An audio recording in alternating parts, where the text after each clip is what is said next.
All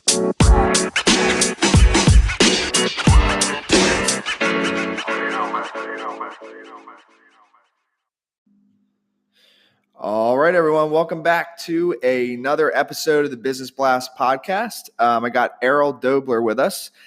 He is a former Navy SEAL, FBI special agent, and founder of his leadership consulting firm, Leader 193. Errol has helped leaders of all levels become better versions of themselves. So welcome to the show, man. Well, thanks, Tyler. Appreciate you having me on. Of course. Grateful to have you here. So I'm sure you got some great stories for us. I'm excited for this. So the first one is, what is the best story from your life that has an underlying valuable message? Yeah, I think the message there is don't tie yourself and your identity to your job. Mm-hmm. I learned that early in the SEAL teams. I got injured on deployment. We were actually rehearsing for an operation, and I got injured and subsequently medically discharged. And I had really identified myself as a SEAL, and then all of a sudden I wasn't anymore. Mm-hmm. So what was I? And I just think that I was worried about now, would people like me as much because I wasn't doing this cool job and so on and so forth. And what you come to realize is people don't really care what you do; they care how you act, how you treat them.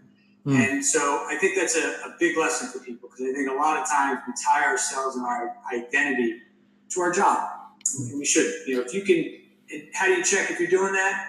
Well, what's your identity? Can it be taken away from you? Mm-hmm. So, you say, well, I'm a podcast host. Yeah. Well, I take away your mic, you're not a podcast host. Yeah. So what does that mean? Well, some people can go to the religious or spiritual. I'm a child of God. Mm-hmm. The religious side. Well, you can't really take that away from them. I'm a leader. There's all sorts of things under leadership that I do. No matter what you take away from me, I can still do and be those things. So that's just an example. Yeah, no, I completely agree. I was actually talking to somebody about this yesterday. I had a meeting. I live down here in Miami, and we were talking about how a lot of really successful people will actually, after they retire, they'll go into pretty deep depression because they had tied their entire identity to that work that made them successful. And then once they retire, that identity's gone and they don't know what they are or who they are. Yeah. And look, it can get a little morbid, but not even intentionally. Like, if I'm a parent, I have two small kids and one on the way, and I can identify myself as a parent or a husband. But I go back to the story, my sister died of cancer at the age of 40, and my parents, if they had identified themselves as, well, I'm a parent. Well, the unfortunate part was they weren't anymore. Mm-hmm. Right? In their heart, they will always be, but she was gone. So again, the real challenge to be able to say, okay, what am I? And how will I be this way no matter what I'm doing?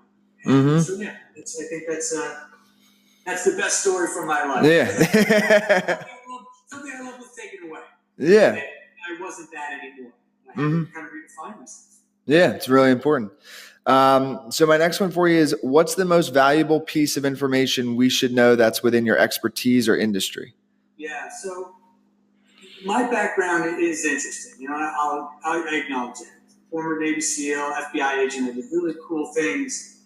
But sometimes when I'm talking to potential clients, they'll kind of be like, well, I don't get it. What's the correlation? And my point is that those battlefield lessons, whether they were literally battlefield in Afghanistan, in the mountains of Afghanistan, or battlefield on the streets of New York City, or Kazakhstan, or some of the other overseas places that I've been to conduct investigations, technically that's a battlefield, we had to do certain things. And we had to do certain things in a leadership perspective. We had to plan properly. We had to control our emotions and understand them. We had to set a series of guidelines for behavior that we could always count on for other people. And if we did those things, we generally could ensure some success in our mission, but more importantly, we kept people safe and alive. And those battlefield lessons, leadership lessons, are transferable to business. They're transferable to your home. So that's kind of a personal thing to let everybody know. okay, Errol Doebler is these things. Well, that doesn't apply. I help people write books for a living. Well, it applies 100% because these philosophies are life philosophies. Yeah. I agree. I mean, I think it even almost applies more than like learning actual just business leadership. And I've never experienced it, but I think like, being on the battlefield, that would be like another level. Like talk about like leadership under stress, like that's on another level of like any sort of stress you could have in like a boardroom, So like, I mean, 100%, but it'll still be the things you need to do to get it right. And it just so happens consequences are higher, but that's why we do it. Yeah. So a lot of times we don't do those things in the boardroom because the consequences aren't so high in that nobody's going to die. Mm-hmm. But that still doesn't mean it's not the right step to take. For sure. Those consequences in the boardroom, they could be devastating. They could be loss of money, loss of jobs. Definitely. That's a virtual death to a lot of people. That's true. Yeah, no, you're right. Actually, when you think about it like that, it is almost as serious. It definitely applies. So my next one for you is, what is your best piece of overall business advice? So not necessarily industry specific. Yeah, I could say something like, always be courageous and flexible, and I would be accurate, but I want to kind of hit on something that I hear a lot, and when I say it, people kind of jolt back. And I get a lot from leaders I coach. How do I get people to really care about their job and really love their job? And my answer to them is, who cares if they love their job? The fact of the matter is, you and I are lucky, right? We picked an industry that we want to do. We want to work for ourselves. So we do get to wake up every day and love our job. That's not the overwhelming majority of people. Okay, they do their job as a means to an end. So what do you do then? Well, make sure they love the environment. Make sure they love the predictability of the environment. Make sure they know that when they go into the office that people will behave a certain way that I can be comfortable with. That my expectations, what is expected of me is very clear. So I can just do that. Right? So I know what to expect. That creates a good environment. It creates a safe environment. After I got injured in the SEAL teams and before I got medically cleared and joined the FBI, I sold copiers. Right? I was in sales. I loved that job. Not because I give a crap about copiers. I don't. But the environment we worked in was all of those things. It was predictable. The boss told us what was expected of us. People treated each other with courtesy and respect. We cheered for each other. We helped each other. And that all was driven by the leader. But it was a predictability of the environment. Then all of a sudden, I kind of liked the job. So I think that's business advice for leaders. Yeah. The environment. Don't worry so much about the job because they may not. You're allowed not to. Absolutely, man. It's the culture. Yeah. 100%. So if you could give your younger self one piece of advice, what would that be? It would 100% be the awareness and understanding of how our emotions drive our actions. Emotional awareness and control. 100% we are driven by our emotions. Right? We're nervous, we act nervously. We're shy, we act in a way that's, the way a person who's shy acts. We're angry, we might act angrily. Unless we're aware of those emotions and how they drive us to act, we can't control our actions. And I think back on all the mistakes, not all the mistakes, but so many of the mistakes I made, bad decisions were driven by emotions. If I had just that awareness, like, okay, let me stop and think. What am I feeling? I'm feeling insecure. And when I feel insecure, I act out this way. I overcompensate. And then that turns people off. And now we're getting into arguments. But if you just realize, wow, I'm feeling insecure right now. Okay, it's okay. How do I want to act? Let me decide how I want to act. The insecurity feeling is something different than how I'm going to decide to act. So I think that's something that really all young people should start to try to get a grasp on, and old people, because No, I agree. I mean, I think self-awareness is a big thing, and I think when you're younger, a lot of people, when you're younger, you really don't have it because you are so wrapped up in your emotions. So it's really, you're just like on this emotional roller coaster, and you never take time to sit back and like analyze like what happened or why did this happen. So the next one, kind of going a little bit down a different path. In your opinion, what's the key to happiness? Well, it's cliche, Okay, but look, the reason we hate the cliches is because they're true. Yeah. And it's perspective.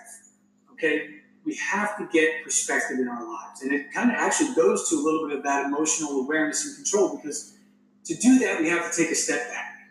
Okay, and when I say perspective, I think about people who, again, when we talk about tie their identity to their work, not something bigger, not something of being in the moment where they're at home with their family. And I think people wear it as a badge of honor sometimes, say, well, I'm always thinking about work. And in my mind, and I've had leaders say this to me, I'm like, well, you're a massive egomaniac. Okay? Get some perspective, for God's sakes. So when you go home and you're with your wife and your kids, or your husband and your kids, or your mom or your dad or your siblings or whoever it is, you're not thinking about them. You're not thinking about what they're saying. You're not truly in tune to how they're feeling. You're thinking about work. That's no perspective at all. And so then the time that you feel like now you decide you want to engage, well, guess what? They may not be there for you totally to engage. You've never had that perspective on, let me see where I am, what's important. Let me take a breath. Let me pay attention to this person. So if you do that, I think you will find the areas where, wow, I might be going down this wrong path, but I've got some perspective. Let me take a step back. Oh, here's the right path to go down. Yeah. Good perspective is key to happiness. Yeah, man. I can relate to that too. I find it hard. It's like especially when you run your own thing, and like I work from home, so I find it hard sometimes to like turn it off. So I'll be out to dinner with somebody or something, and then like I'm still like thinking about business. It's just like I gotta like turn it off and focus on the present moment. So yeah, I'm working on it, but I think for a lot of people that is a struggle. It's a huge struggle. And again, just think, you're out to dinner with friends. Wouldn't it be more fun if you were with them? Yeah, absolutely. You're thinking about your next podcast, and quite frankly, eventually you're not going to get invited anymore. Yeah. Hopefully, well, actually, maybe if they listen to this, they'll know I'm trying. So my next one for you is, what's the best books that you've read, and what was the number one thing you learned from that? Yeah, I'm a pretty avid reader, so that's a tough question. But I will say, I took a look at all my books. You were fair and you gave us some prep on what to expect. Thank you for that. And there's a book by Admiral William McCraven, and he got famous by Make Your Bed. Right? That became a pretty famous book based on his commencement speech at the University of Texas. But a long time ago, when he was still a SEAL, I think he was doing his master's, he wrote a book called Spec Ops. And it's really just they're case studies of special operations, warfare missions, and theory. And the reason I think it's such a great book is because when I read it, I think about a group of people who looked at an objective that was almost impossible to win, and just how they planned, what their mindset was, the chances and risks, calculated risks they took. And it's each story just seems to build on the next. So I always enjoyed that book. But more recently, I read a book called The Art of War by Stephen Pressfield. And I love that book because it really validates a lot of things. That's really what my job is a lot of times, is validating people's feelings. Like, I kind of feel like I should do this. And he talks about something called the resistance and being a professional, right? And essentially the resistance is everything that stops you from doing what you should do, and then being a professional and handling it like an adult, really, all these things. So it was a good book. It was interesting. It's a quick read, but it just reminds you that there are things always conspiring against us. Not people, just things. And it's usually stuff inside ourselves. Yeah. Let me identify that. Oh, this is the resistance telling me to not do this thing I know I'm supposed to do. So yeah, The War of Art. Good book. Dude, absolutely, man. I think that's the biggest thing with books is it's interesting. When you want to write a book, you will do anything you can to avoid the actual writing of it. So you'll be like, oh, that shirt's dirty. I need to do laundry now. Like anything. It was Shakespeare. It was one of those famous writers who said, writing is easy. All I have to do is sit down with your typewriter and bleed. Yeah, yep, I know that quote. It's true, man. I'm not sure it was Shakespeare, but somebody like that said that. So yeah. No, yeah. I have read that quote. I think it might have been Ernest Hemingway. I think, but I'm not. Yes, I'm not sure. Hemingway, yeah. Gotcha. Yeah. So, and it's probably not your favorite one. So your next one is, what's your favorite quote and why? Yeah, there's a couple. One I had, and it was, I put it in my high school yearbook, and they make you do the silly, and I don't even know where I came across it, but it's always stuck with me. It was by Albert Hubbard, and it said, "God will not look you over for medals, degrees, or diplomas, but for scars." And I just feel like somehow that's always stayed with me. When I saw it at a young age, and it resonated, and I believe in it. It's look, I'm not saying we should never tout our successes. We have to sometimes. But not at the expense of really of appreciating the inner struggle that gets you there. And understanding that those scars are the things that will give you the perspective. If you want to tie all these questions together, what's key to happiness? Perspective. Well, how do you get perspective? Well, get scars, man. Yeah. And then appreciate that journey, because that's what you're going to be judged on. Nobody cares at the end of the day what you have on your wall as far as the medals, degrees, or diplomas. They're not sure that you paid a price to get there, right? Because that's where the respect comes. Wow, Yeah. how'd you do that? That's awesome. Tell me about that journey, not keep showing me the plaque. Well, let me tell you about the scars. Yeah, man.